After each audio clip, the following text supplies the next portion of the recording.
안녕하십니까.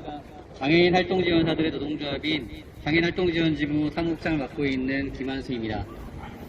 장애인 활동지원사들에게는 연중에 가장 관심이 높은 시기가 3개의 시기가 있습니다. 그 첫 번째로는 매년 9월 전후에 정해지는 내년도 바우처 수가가 결정되는 시기입니다. 바로 2020년 장애인활동지원 서비스의 바우처의 시간당 수가는 13,500원입니다. 바우처 수가가 13,500원에는 사용자인 장애인활동지원 서비스 제공기관의 운영비 일체, 사대보험료, 주유수당, 연차수당과 같은 법정 재수당 등이 모두 포함되어 있습니다. 이 13,500원 수가가 모두 노동자들에게 임금으로 제공된다면 참으로 좋지만 당연히 현실은 그렇지 못하고 있습니다.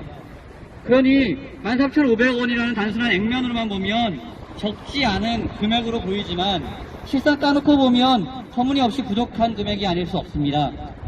노동자들은 법에서 정한 임금 외에는 사용자에게 어떠한 복지제도도 기대하기 어려운 빠듯한 금액이 아닐 수 없습니다.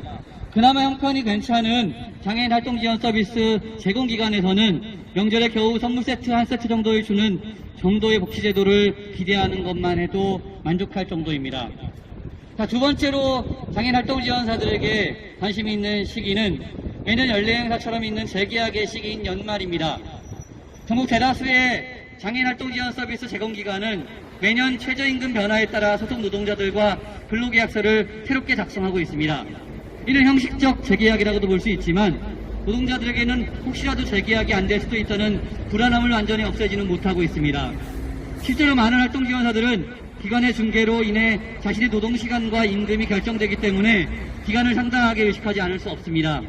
때문에 법에서 정한 연차수당과 같은 수당을 받지 못하더라도 아무런 문제제기를 하지 못하는 것이 장애인 활동지원사들의 현실입니다.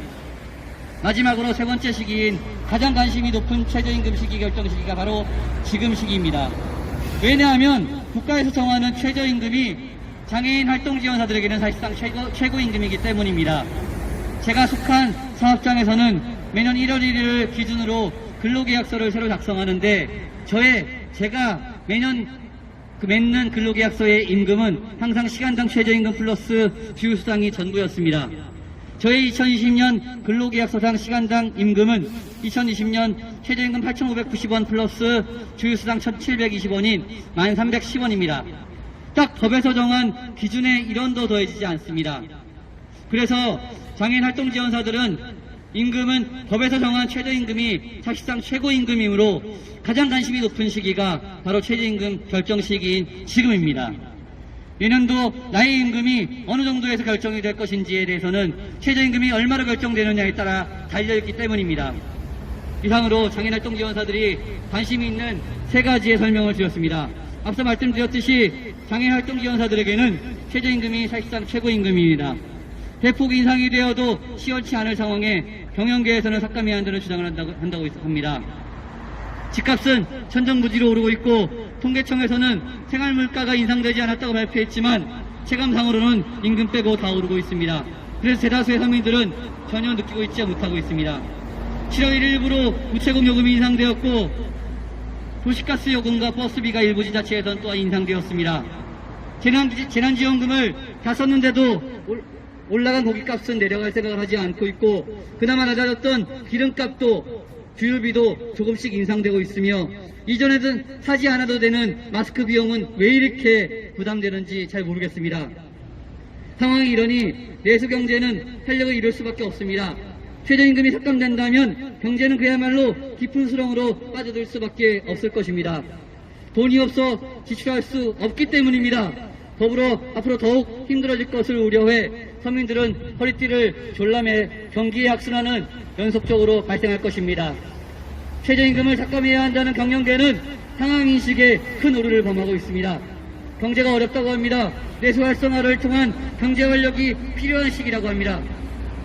이를 위해서는 오히려 최저임금을 삭감할 것이 아니라 대폭 인상해서 코로나 상황에 정부에서 바로 전 국민들에게 지급한 재난지원금과 같은 일시적 처방에도 위축된 경제가 활력을 찾았던 것을 우리는 현재 경험하고 있습니다.